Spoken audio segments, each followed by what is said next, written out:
Welcome to The Explainer. Today we're talking about one of the biggest challenges you're going to face as a future psychiatric nurse practitioner, managing psychotropic drug-drug interactions. We're going to break down exactly what you need to know to handle this safely and effectively. So here's our game plan. We're going to build your clinical thinking from the ground up. We'll start with why this is such a big deal, then get into the nuts and bolts of how these things happen, and we'll finish up with a real-world playbook you can take with you into your practice. Okay, let's dive right in.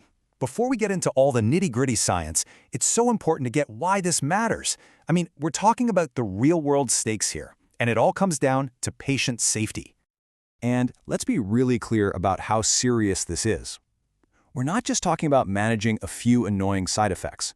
Our job is to prevent the absolute worst outcomes. And yeah, that includes death. The stakes are incredibly high. And just look at the scale of this problem. This number is pretty staggering. Some data suggest that almost 1 out of every 4 people admitted to the hospital is there because of a drug interaction. This is not some rare, obscure thing. It's a common, everyday problem. And the good news is, it's often preventable. And it's not just about ending up in the hospital, right? When these interactions fly into the radar, they can completely wreck our entire treatment plan. You could see a patient's symptoms come roaring back, or you could cause direct toxicity that leads to seizures or other serious issues. Getting this wrong has massive consequences. So how does this stuff actually happen? Well, to really get it, we have to split these interactions into 2 basic categories. Nailing this distinction is the foundation for everything else we're going to talk about. Here's the core concept, plain and simple. Pharmacokinetics, or PK, is all about what the body does to the drug. Think of it as the drug's journey through the body. Pharmacodynamics, PD, is the opposite. It's what the drug does to the body. That's the destination, the action at the receptor. Do 2 drugs team up, or do they fight each other? Now look, both PK and PD interactions are super important, but the place where most of the action happens, where we see the most common and, frankly, most predictable interactions is during metabolism. And this whole process is dominated by one superstar family of enzymes. Get ready to know this system like the back of your hand. The cytochrome P450 system is basically the main processing plant in the liver for most of the meds you're going to prescribe. You have to think of this system as the primary crime scene for drug interactions. And here's my favorite way to visualize this. A drug that's an inducer is like a construction crew that comes in and adds more lanes to the highway. Traffic, or drug metabolism, just flies through. An inhibitor? That's like a 10-car pileup in the middle of rush hour. It causes a massive traffic jam, and other drugs get backed up, lingering in the body way longer than they should. But it's not just about traffic jams or open roads. The timing is absolutely critical. Inhibition is the hare. It's fast. It happens almost right away. Induction, on the other hand, is the tortoise. It's a slow, steady process that can take weeks to really get going because it has to tell the body to build more enzymes. You have to remember this difference in your clinical practice. Okay, so how do you keep all this straight in your head?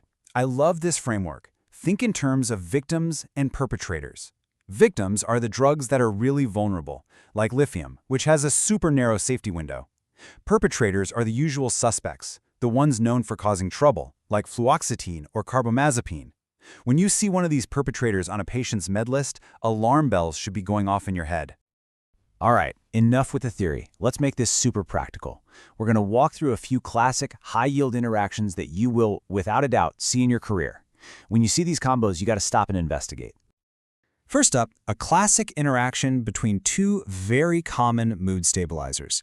And the consequence here is not subtle at all. We're talking about a potentially fatal skin reaction.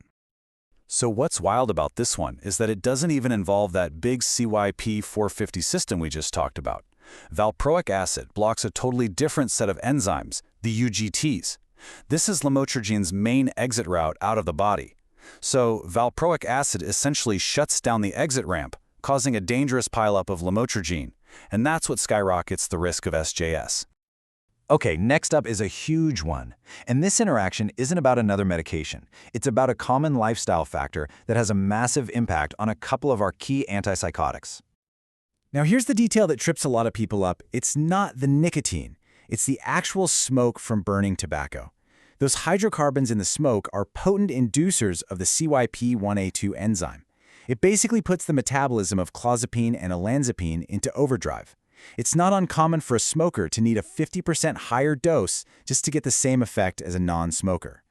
And the reverse scenario is just as dangerous, maybe even more so. Your patient who smokes gets admitted to a smoke-free hospital. All of a sudden, that enzyme induction stops, their metabolic highway slams on the brakes and goes back to normal speed, and that dose that was perfect for them last week can suddenly become toxic. You have to see that coming and cut the dose. And finally, let's look at how something you can buy in any grocery store can cause a huge interaction. Grapefruit juice is a really strong inhibitor of an enzyme in the gut wall, CYP3A4. And for a drug like buspirone, look at these numbers. We are not talking about a little bump. We're talking about a 9-fold. That's a 900% increase in total drug exposure, all from a glass of juice. It's wild. Okay, so you've got the science, you've seen the red flags. How do you actually translate all this into safe, effective, day-to-day practice?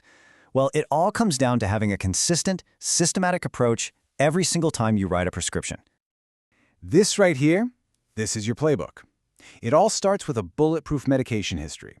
And I mean everything. Prescriptions, over-the-counters, that St. John's wort they forgot to mention. Then you use a drug interaction checker. Every single time. It's not optional, it's like putting on your seatbelt. From there, it's just about being a good clinician. Start low, go slow, watch for changes, teach your patients what to look for, and always, always talk to their other doctors. This is the foundation of safe prescribing. And really, that's the bottom line. Safe prescribing isn't about memorizing a million different interactions. It's about developing a mindset of proactive vigilance. The question isn't if you'll come across one of these critical interactions, it's when.